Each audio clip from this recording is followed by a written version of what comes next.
Hi, this is Joe again with another review. For the sake of this video, I'm going to be going back. I just did review the short Sharknado movies, and I'm going to do other ones. But I'm going to continue reviewing James Bond movie series. And I'm going to be discussing in this video. I'm going to be discussing the 1983 film Octopussy, starring Roger Moore as James Bond. And this was his next to last role as James Bond. Of course, this movie was one of two movies that came out. One or two Bond movies, I should say, that came out the same year. The other one was Never Say Never Again, starring Sean Connery. So for some reason, in a real crazy thing, there were two competing Bond movies in one movie year, which has never happened in the whole history. And the whole history of the franchise before, and it hasn't happened since, when you had two Bond movies being produced, filmed, and released in the same year. I don't know why that happened to be that way, but it happened. But for Octopussy, it's the one that's recognized as part of the real, or the quote unquote real Bond franchise, or the real Bond movie. For some stupid, and this one made more money, I should say, than Never Say Never Again. This time, James Bond, like I said, played by Roger Moore in this one, is after a Fabergé egg, who a previous agent was killed for, and he had a fake egg on him. There was like a smuggling with certain plans that the Russians had, and so Bond trying to get like the real egg and exchange with the fake one to know what the Russians are up to, which Bond eventually does get. And when he has the fake egg, he replaced it with the real one at an auction, so that way he could know why the Russians want this particular egg. And the Russian general was played by Steven Berkoff, who was, of course, the villain in Beverly Hills Cop, and in the original Beverly Hills Cop movie, Rambo 2, First Blood Part 2. So he always plays like a villain before in other films. But also the other main villain in this movie was played by Louis Jourdan from Gigi. He may have a French actor playing an Arab or an Egyptian. And it's kind of funny because actually the whole movie he's speaking with his natural accent, with his natural voice, which is of course French. A French accent in his regular voice without disguising his voice with an Arab accent, or his voice being dubbed with an Arabic accent, or Egyptian accent. It's supposed to be Egyptian.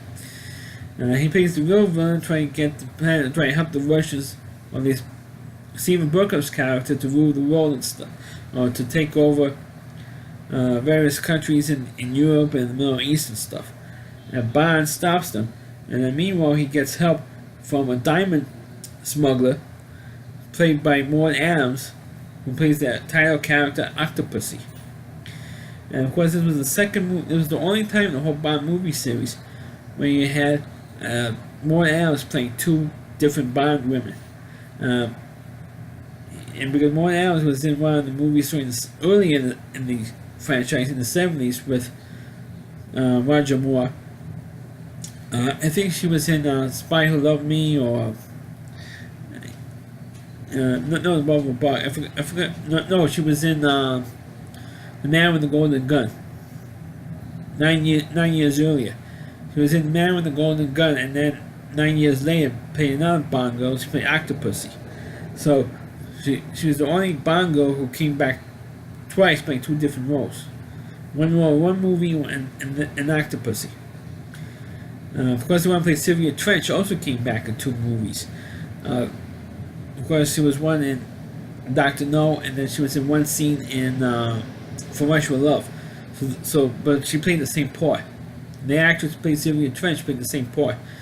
But Maud Adams came back for two parts. I know, mixing it up a little bit, but people will get the point. Of course, this movie also has with a bit with the circus. When James Bond gets dressed up as a clown, when disguises himself as a clown to destroy his bomb, because Louis Jourdan's character and the Russian, Steven Brokoff character, planted a bomb in the circus, which would kill. It was Octopussy circus, because he also went to a circus. Was performing on a U.S. Army base, and the nuclear bomb goes off. When the atom bomb goes off, they blame the Russians and start a war, which is what Louis Jourdan wanted, was to start this war. So James Bond disguised himself as a clown to get into the circus and destroy the bomb. And a lot of people said, "There's a bomb in there. There's a bomb in there."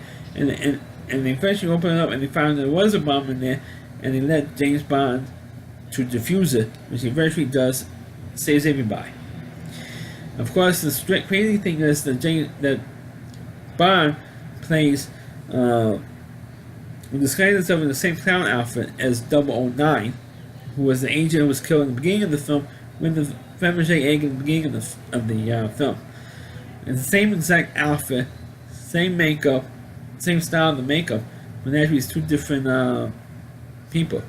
But it's the same costume, clown costume, and everything else, which is weird to see the other agent being followed and then eventually killed by Louis Jourdan's goons. But Octopussy, I thought, was, even though you could argue, it was maybe a little bit all over the place, a little bit. But Octopussy is an entertaining Bond film and a franchise, and some people might argue maybe the last real good one. At least with the Roger Moore film. I like The View to a Kill.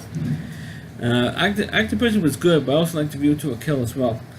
In terms of the Roger Moore films, as well as the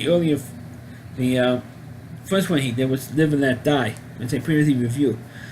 But for this film, it's a very good, positive, very good action adventure film in the Bond franchise, and it was Octopussy. So that's my review of the film Octopussy. Please click on the video, please rate it, feel free to comment on it, please subscribe to my channel, and please forward this video into your Facebook pages. You can check out all my reviews on my YouTube channel at rowdyc.com, that's OWDY, and that's c.com, that's the homepage of my reviewer. Chris Moore, please check out all of his videos on his website. Thanks for watching, catch you next time.